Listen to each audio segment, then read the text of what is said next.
Good morning, everybody, and welcome to today's devotion for August 19th. Today's devotion is titled, Only Trust.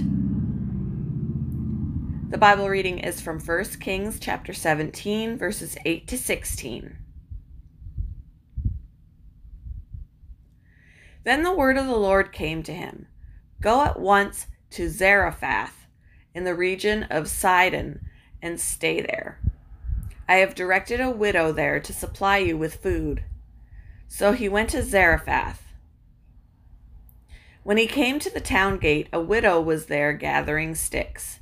He called to her and asked, Would you bring me a little water in a jar so I may have a drink? As she was going to get it, he called, And bring me, please, a piece of bread. As surely as the Lord your God lives, she replied, I don't have any bread. Only a handful of flour in a jar and a little olive oil in a jug. I am gathering a few sticks to take home and make a meal for myself and my son, that we may eat it and die. Elijah said to her, Don't be afraid. Go home and do as you have said, but first make a small loaf of bread for me from what you have and bring it to me. Then make something for yourself and your son. So this is what the Lord, the God of Israel, says. The jar of flour will not be used up, and the jug of oil will not run dry, until the day the Lord sends rain on the land. She went away and did as Elijah had told her. So there was food every day for Elijah and for the woman and her family. For the jar of flour was not used up, and the jug of oil did not run dry, in keeping with the word of the Lord spoken by Elijah.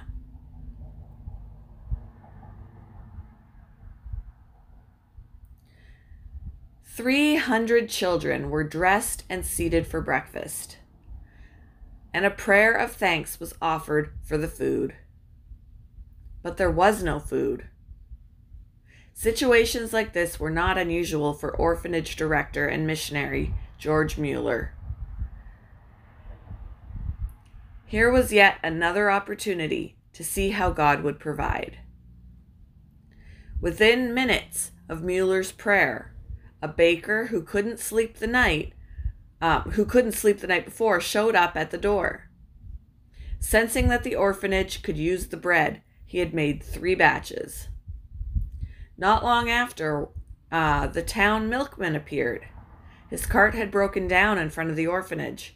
Not wanting the milk to spoil, he offered it to Mueller. It's normal to experience bouts of worry, anxiety, and self-pity when we lack resources essential to our well-being: food, shelter, health, finances, friendships. 1 Kings chapter 17 verses 8 to 16 reminds us that God's help can come through unexpected sources, like a needy widow. I don't have any bread, only a handful of flour in a jar and a little olive oil in a jug. Earlier, it was ravens that provided for Elijah. Concerns for our needs to be met can send us searching in many directions. A clear vision of God as the provider, who has promised to supply our needs, can be liberating. Before we seek solutions, may we be careful to seek Him first. Doing so can save us time, energy, and frustration. What's been your experience when you've focused on securing provision for seeking the provider in prayer? What current needs will you bring before God? Thank you for joining me for today's devotion, and I hope you all have a wonderful day.